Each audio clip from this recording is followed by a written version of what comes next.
sign, Taurus, Virgo, and Capricorn, give me the Knight of Pentacles.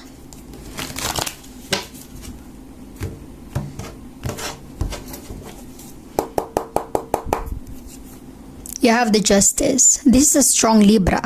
Posibleng connected ka with an air sign, Libra energy, and the Knight of Swords, an air sign. Okay. So, Earth sign, Taurus, Virgo, and Capricorn, tingin ko, there is someone na may pinangako yung taong ito sa'yo. May pinangako siya sa'yo, pero bigla siyang umatras. Nafe-feel ko yung energy na para bang pangakong napako. Hindi niya tinupad yung commitment, yung connection, yung pinag-usapan nyo kasi you have justice in your energy. Maaari may contract, agreement, maaaring kayo ay kasal ng person na ito. May promise kayo sa isa't isa. Meron siyang in-offer sa'yo, may mga pinangako siya sa'yo, pero binawi niya ang lahat. There's so much disappointment kasi nabitray ka. Nabitray yung trust mo kasi umasa ka eh. Matagal mong inantay, matagal kang nagtiyagang nag-antay dito Earth sign, tas biglang nabaliwala ang lahat.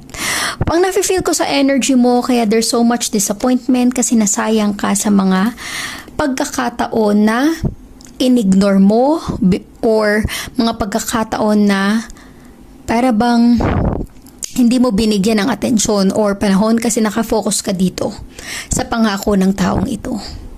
Pero nauwi pala sa wala. Kaya nakaranas ka ng Five of Pentacles energy, so much disappointment. Kasi may mga dumating or dumaan sa buhay mo na in-ignore mo eh. Hindi mo pinansin kasi nga umasa ka sa pangako nito. Kung ano man yan, particular man yan sa trabaho, sa career, sa love life, there is some kind of disappointment kasi umasa ka sa kanya, nagtiwala ka sa pangakong ito. Okay? Give me the Five of Pentacles for Earth sign, Taurus, Virgo, and Capricorn. Give me the Five of Pentacles for Earth sign, Taurus, Virgo, and Capricorn.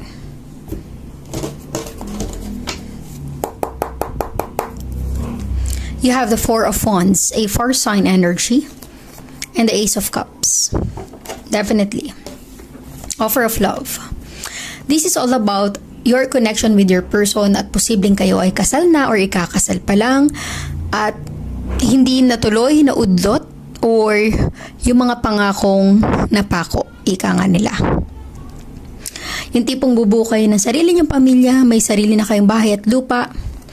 Ang dami niyang pinangako or in-offer binigay sa'yo, pero ang ending, iniwan ka niya. Kaya you have the Five of Pentacles energy, Earth sign, Taurus, Virgo, and Capricorn.